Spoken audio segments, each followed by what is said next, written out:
A national party whose leaders won a civil war in the 19th century and a Cold War in the 20th looks little to be more than a promotional tool for the Orange Fuckweasel at this point in the 21st century.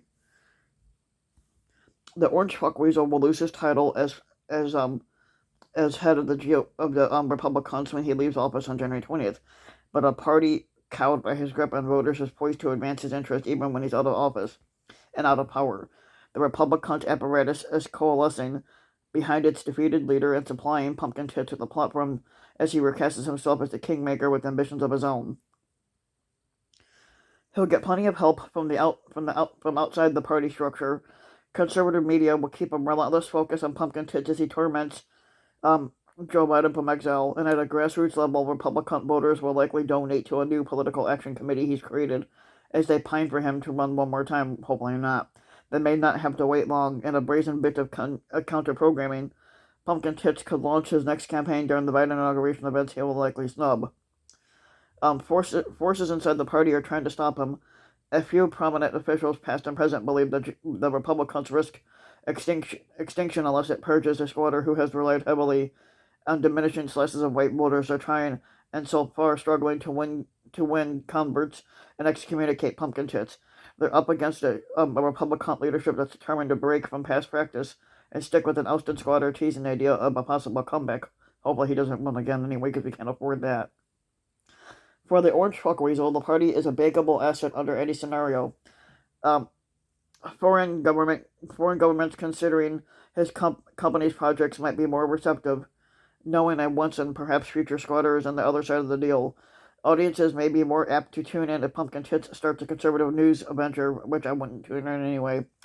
Candidates looking for fundraising help will be courting the Orange Fuckweasel, enabling him to stockpile chits. So members of Congress are hoping to make inroads with his base.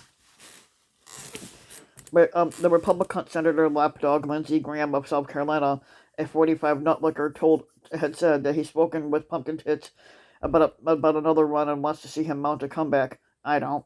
Grover Cleveland did it, Graham said, referencing the Democratic president who was defeated in 1888, and then 4 years later ran, and then 4 years later he ran again and won. And Graham predicted that Pumpkin Tits will indeed run again, and that doing so is the best thing for the party. Frankly, actually, it's not. Right now, assuming for the moment that Biden wins, it's the Orange Truckweasel's nomination if he wants it, Graham said. Like many other Republicans, Graham has not yet acknowledged that Biden has won the election. He has a lot of sway over the Republican Party. If he objects to anything Biden does, it would be hard to get Republicans on board. If he's blessed some kind of deal, it would be easier to get something done. In many ways, he'll be a shadow president. An early test of Pumpkin Tits' enduring influence comes next month in Amelia Island, Florida, where Republican National Committee officials will hold their winter meeting and vote in the party's leadership, and no other candidate seems strong enough to dethrone Pumpkin Tits' hand-picked chair, Ronna McDaniel, dumb cunt, who would serve another 2-year term.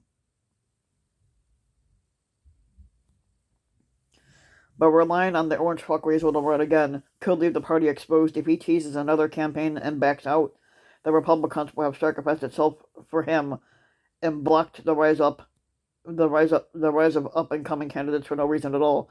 Simply announcing that he'll run is enough to potentially clear the Republicans' field, or at least monopolize the attention that he would normally be paid to candidates positioning themselves for the nomination.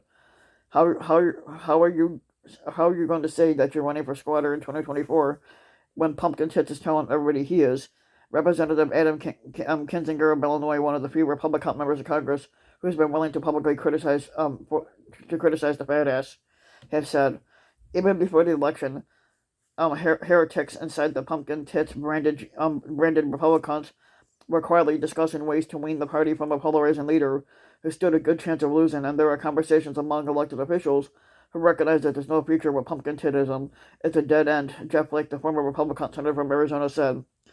John Bolton, the squatter's former national security advisor, has been talking privately with the president and past senators and House members and governors about redefining the party. Bolton's hope is that over time, the fear that Pumpkin Tits engenders among Republican elected officials will dwindle, creating a space for people who care about the party's future viability to plot a course that doesn't involve the 45th squatter. Once Pumpkin Tits is no longer in the Oval Office, once Pumpkin Tits is on Twitter rant doesn't risk exiling a member of Congress to Siberia, the dynamic will change dramatically. Bolton said he's not going to disappear, but it's very different when you're a former squatter as opposed to a sitting squatter. Larry Hogan, the Republican governor of Maryland, agrees that the party needs some serious self-examination following Pumpkin Tits' defeat. Successful politics is about addition and multiplication, and not subtraction and division, Hogan had said, and I'm afraid we've been doing an awful lot of dividing lately. Prominent though they are, neither Hogan nor Bolton, nor the number 45ers, nor any disenchanted Pumpkin Tits administration cast off possessed the muscle for now at least to banish Pumpkin Tits. He won 74 million votes this year, a total second only to Biden in the nation's history, basically. The result is even more striking given his performance in the job. Pumpkin Tits presided over an explosion of COVID-19 cases and a withering economic downturn. The sitting presidents have been ousted with records that sparkle by comparison. You're telling me that a Republican Party that now traffics in fascism and white nationalism and conspiracy theories is ready to free itself of this particular yoke, Steele said. The answer is no.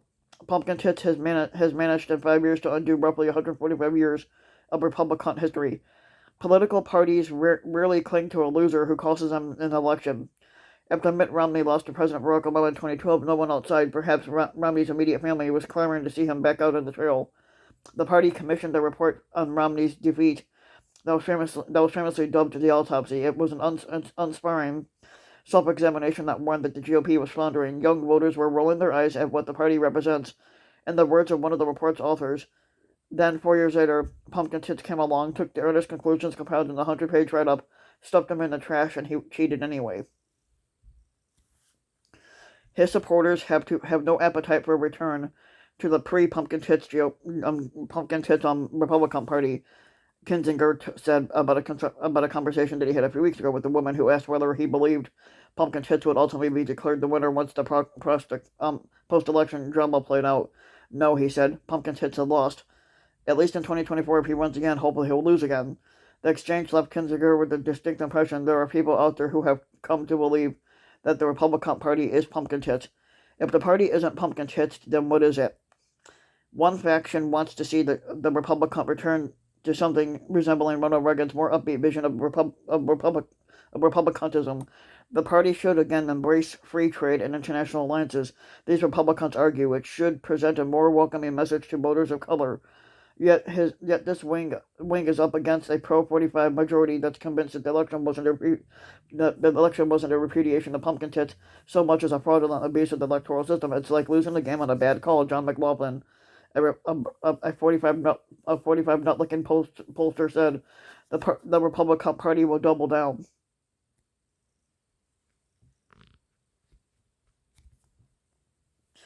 And entente between the pro and anti-Pumpkin Tits camps seem unlikely. There is no compromise when it comes to Pumpkin Tits. I can tell you one thing: the number 45ers are banished from the party. Stephen Moore, a white supremacist and an outside economic advisor to Pumpkin Tits, said, "We will never forgive them. Anyone associated with the number 45ers are done." Actually, no, they're not. If that's the case, so maybe the party sticking with Pumpkin Tits could undercut the Republicans' long-term relevance. The squatter lost, after all, by 7 million votes, while he made some inroads with the Latino voters in a few battleground states overall. But he only won about a third of this fast-growing constituency, and exit polls showed that Biden won 6 out of the 10 voters who were under the age of 30. No rule says that a political party must endure. Ask the Whigs. Before the election, I spoke with David Holt. Somebody spoke with David Holt, the Republican mayor of Oklahoma City, who warned that the Republicans risked being flattened by a demographic freight train. I don't know if we can assume that this loss, if it happens, will inspire everyone to make the party, Holt said. Sometimes it takes several losses for that to sink in for everyone, and that's why we don't see this as a quick fix. It will take many years in the wilderness for everyone to accept it. But if you like the video, give the video a like and subscribe to my channel, Random Mike, and also hit the notification bell so that you'll be notified when a new video comes out. And thanks for listening.